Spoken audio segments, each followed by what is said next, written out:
So let's turn to a different perspective from the government. Michael Gerber, if you could give us a perspective on SDGs and how you bring them into society, that would be fantastic. Thank you so much, Andrew. Ladies and gentlemen, it's certainly not my job as a government official to make a commercial for the two companies, and I don't get paid by that. I really have to assure you I don't get any money from them, but I really have to laud them. Because, you know, throughout the negotiations in the last 3 years, Switzerland and other like-minded countries, together with the Global Compact, have engaged very much in bringing private sector business on board and to the negotiation table, actually. And that's been a unique process. The United Nations hasn't known that ever before, that civil society, private sector, academia is being involved into negotiations. Usually they've been hiding in rooms, dark rooms, negotiating on lines and commas and full stops among themselves, the government representatives. I am one of them. But that's been a completely new setup for a negotiation in the last 3 years, and consultations all over the world, included business. And now we see the result of that is that there's already a big movement dynamic within the private sector picking up on SDGs, starting to own them. And we've heard two excellent examples how companies already work. They have been working on sustainability for quite a while, but they immediately started to align to the SDGs. So great job. And I would like to highlight maybe a few features of what we've heard and what really impressed me.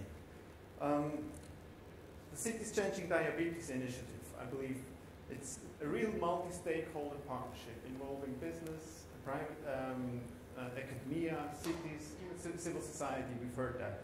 And they really focus on their best assets they have, each of them. Academia focusing on breakthrough research, private sector on innovation and scale, cities on enabling policy space. That's a true SDG partnership. Congratulations. And the companies can make really the biggest contribution when they focus on SDGs they are familiar with. And Novo Nordisk has been and is contributing to an area at the core of its business. It's fighting diabetes.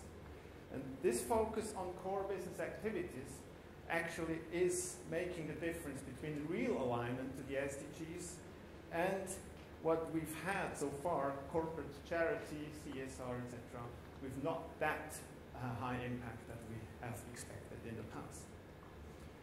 On the environmental profit and loss tool that we've heard from Karin, this shows a real innovative approach by a big multinational company that corresponds to the universality of the SDGs, because it looks at the impact on the environment and society all the way through and along the supply chain. And it is not limited, this impact on environment and the social sphere is not limited to the use of the consumer product at the end that we find in the store here in New York. It is to be seen all along the value chain, the supply chain. And we need to look at this impact, and we need more, better technology and transparency so consumers can track the environmental and social history of the products. And this will put pressure on companies who don't work this way. So I think Karin really invented with this tool and using this tool a great innovation that will hopefully be copied by others and is going ahead the curve with that tool. Switzerland has always, well not always, but in the last few years also been working along this way. We have tried to measure our impact abroad, and we have supported the use of a tool called the Earth Security Index, developed by the Earth Security Group, and also this tool also shows us what footprint we have abroad in other countries, also with Swiss business. And it is been amazing, but also quite scary, because it informs you a lot about the risks you take when investing in other areas of the world. So it can be used by companies because it's based on data at the local level in these specific countries. It is used quite widely in Africa, for instance. But it also shows what footprint you have. And for example, Switzerland has a footprint in the water use of more than 80% abroad, not in Switzerland. If you look at the whole supply chain, the water that is used in production all the way to the product that we sell in Switzerland in the end. Let's take the example of coffee.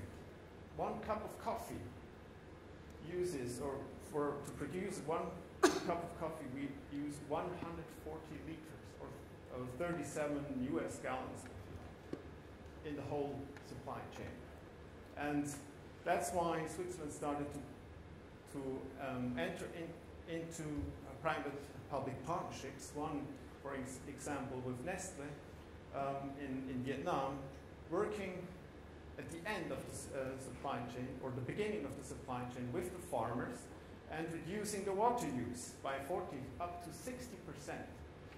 This is benefiting 50,000 farmers, and in the end, the water that is saved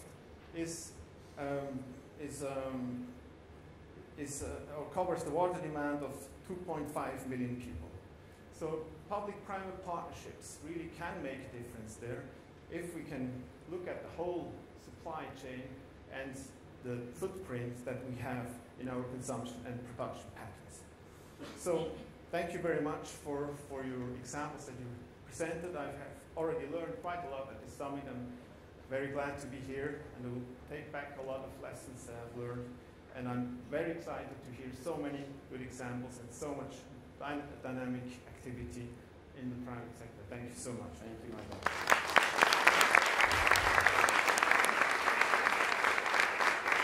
So, Michael, let me ask you, just from your kind of unique perspective on stage, what do you think are the right policies or incentives that will help business accelerate and get to scale on their actions on the SDGs? Well, I think the movement that we are looking at the moment, launched by Global Compact and other associations all over the world, I would say in Europe, there's a big movement among multinational business companies, but also in the US. And I think the key is, as I mentioned, to focus on the core business. And there are 2 excellent examples of companies that have started to do so. But of course, governments are also responsible for